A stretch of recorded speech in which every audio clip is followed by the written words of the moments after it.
Hello, Gravitrons. I'm more gravity. Let's play chess.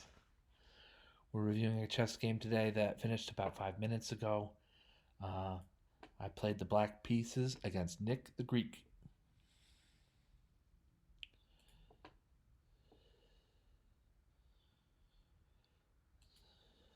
Normal developing moves, and we end up soon enough in a Italian 4 knights.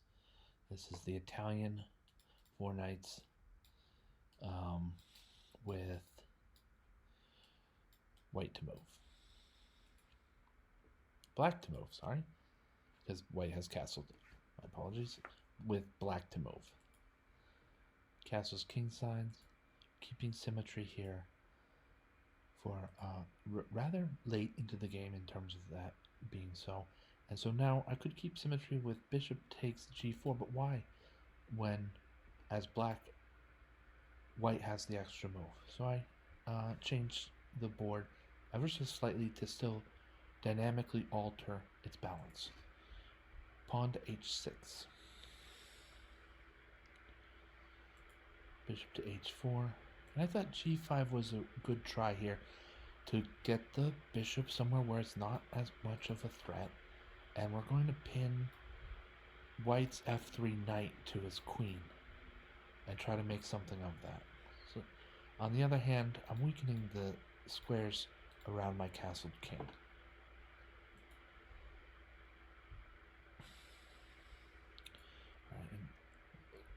Stockfish sees the best continuation for white here, which would be knight takes g5, h takes g5, bishop takes g5, and white is down a pawn, but has a really strong pin on black's f6 knight.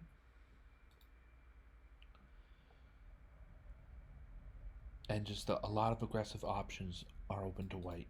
A knight can hop into d5. Bishop is pinning the f7 pawn. So there's a lot of kingside attacks that white could launch after such a move or such a series of moves. But instead, bishop g3 was not as good, and white is still in the game. Let's see if black can make good of it. Like I said, bishop to g4 is the move, pinning white's knight on f3 and causing all kinds of congestion, as well as the duty to protect against the pin by white's queen. Why is there that duty, you ask? It's because you do not want to double the pawns on the f file with a move like g2 takes f3, and now white's king is open, and his pawn structure is on the way towards irreparably bad. So for all those reasons, bishop to g3 wasn't the best move. And then a move like a3, I'm critical of a3, is just slow. It's a bit slow. I have enough mobility and development in order that a3 is not fast enough against black's position here. So I played knight d4. We'll go straight at it, right? The knight can't capture because it's pinned. So we're already starting to pile on to the pinned piece. h3 is a good move. I don't know if Stockfish considers it best move, but in my opinion, this is a very practical, natural, good move. The bishop might come to h2 at some point if it needs safety, and the bishop at g4 my bishop at g4 can drop back, but it's not quite as desirable a setup for black. So there's also the possibility from white's point of view that I would abandon the pin. I wouldn't do that in this position. I don't think it has enough merit to do that, but some players might play a natural move like bishop to e6 or bishop to d7 and just abandon the pin altogether after h3. The correct move, in my opinion, is bishop to h5.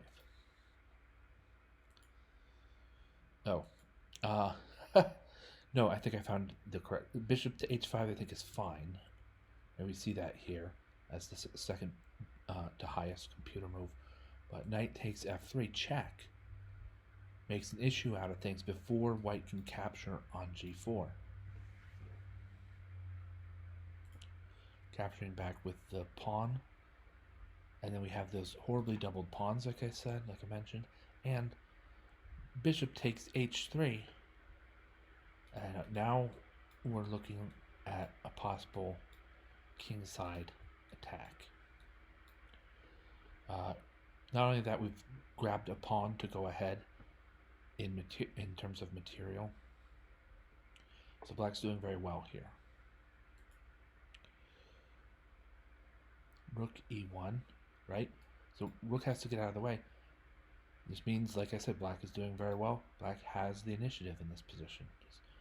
White does not want to lose the exchange. Rook for bishop on the f1 square, so only option to stop that is rook to e1. I mean, barring something crazy like delaying it with a wild sacrifice against the f7 pawn. Okay. So just slowly building, knights on the rim are grim and all that. Yes, but there's a reason for this, is that the bishop is already quite grim himself, has only one square to retreat to, and either I'm going to end up with a powerful knight on f4, or I'm going to end up with taking off white's dark squared bishop in a way that's favorable, most likely with the g pawn. No, there's it.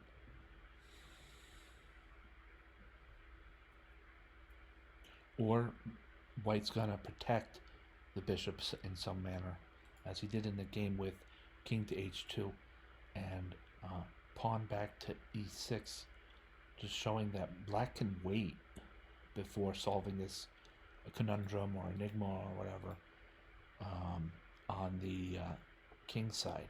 Black can wait, pull his bishop away to safety, and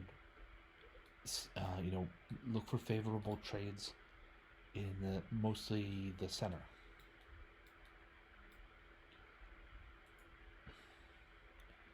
Captures, recaptures.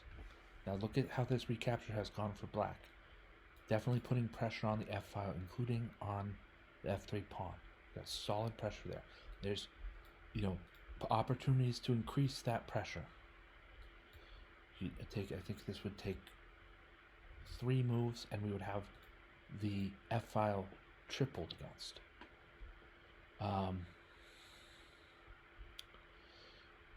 White's gonna lose the minor exchange should black choose to take it from him, her, or they.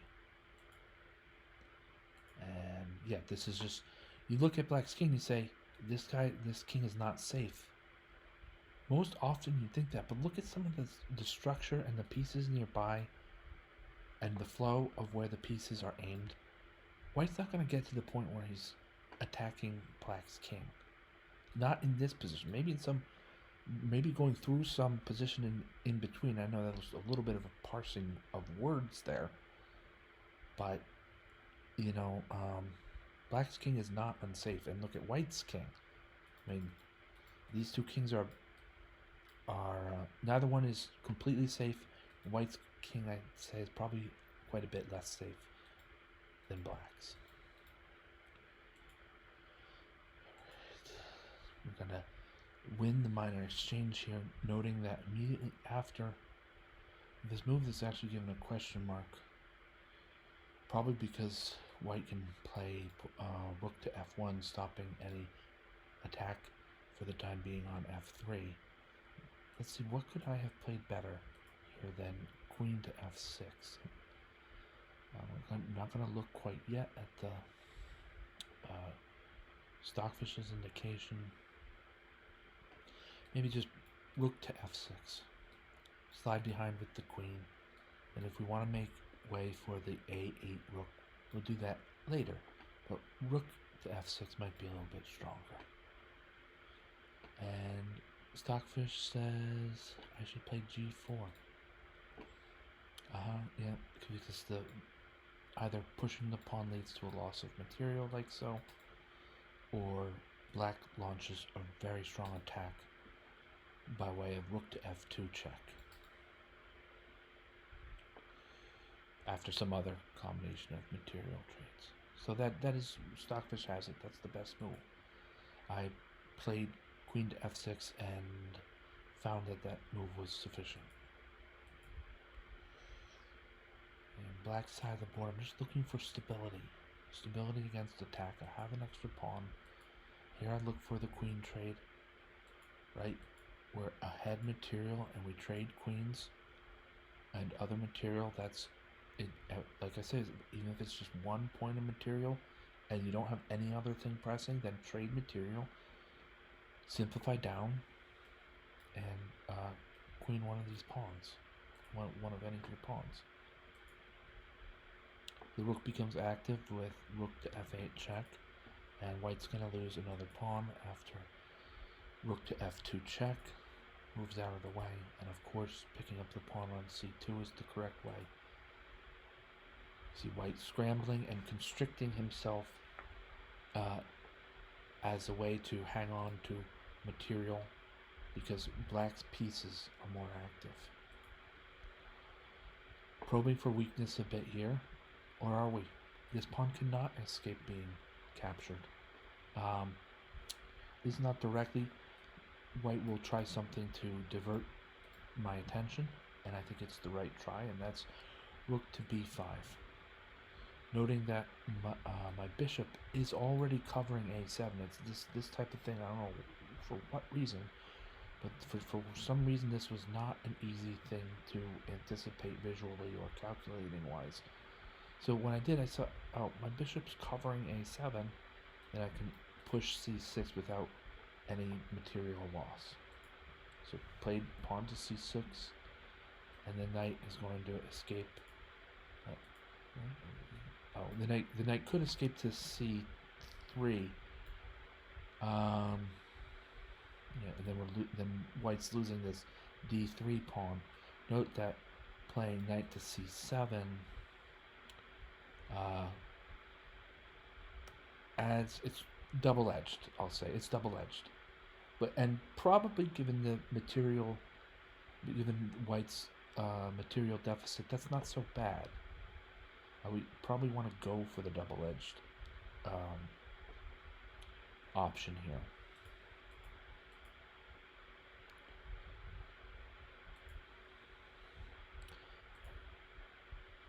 Here as on black's 29th move, rook f2. That's a killer. That's a total killer. I mean, all the files are at least partially blocked. Here, it just looks like I'm just highlighting every piece, but all the files are at least partially blocked except for the F file. And I had anticipated possibly closing it off with rook to f2 because rook is supported, my rook is supported by my bishop, and trades are, like I said, not favorable for white. So this is a killer. White went ahead with rook takes rook on f2, bishop takes f2, and from here things sort of got just naturally simple. Most things got simple naturally. I saw after g4. I saw g4 wasn't, I don't know if it's best move or not, but black can just move towards the queen side, and white's knight is sort of strangely trapped. Like at every which way that the knight goes, there's something keeping it away from one of its otherwise saleable squares. So I played king to d7. There's only one safe square for the knight, but that leads to another trap, or the continuation of the same trap here. King to c8, and there's no, black is making progress towards eliminating white's last minor piece, and the knight has nowhere to go. So Out of desperation, I'd say probably king to f2 to attack my bishop on f2, bring it back somewhere safe. It's still sort of in view of the h6 pawn, keeping the end game in mind. And we creep up on the knight, we sidle up on the knight. We don't saddle up on this knight. We capture him altogether, attempting to flee on with knight c7, but instead black's king captures on c7, and this endgame is solidly won. I'll demonstrate here. I did demonstrate earlier to myself, but probably do something mostly similar to how I played last time.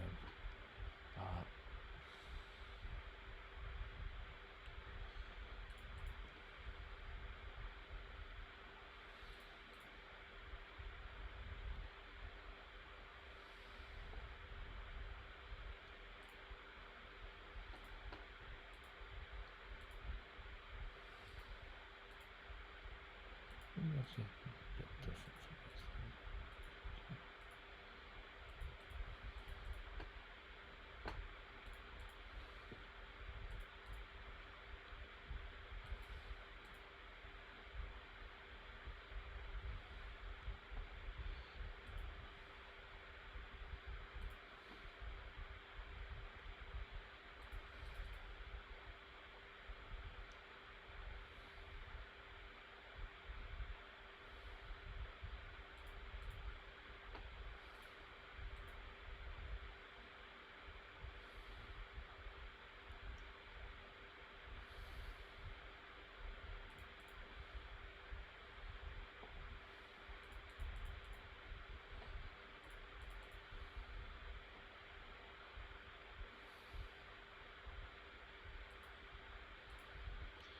Okay.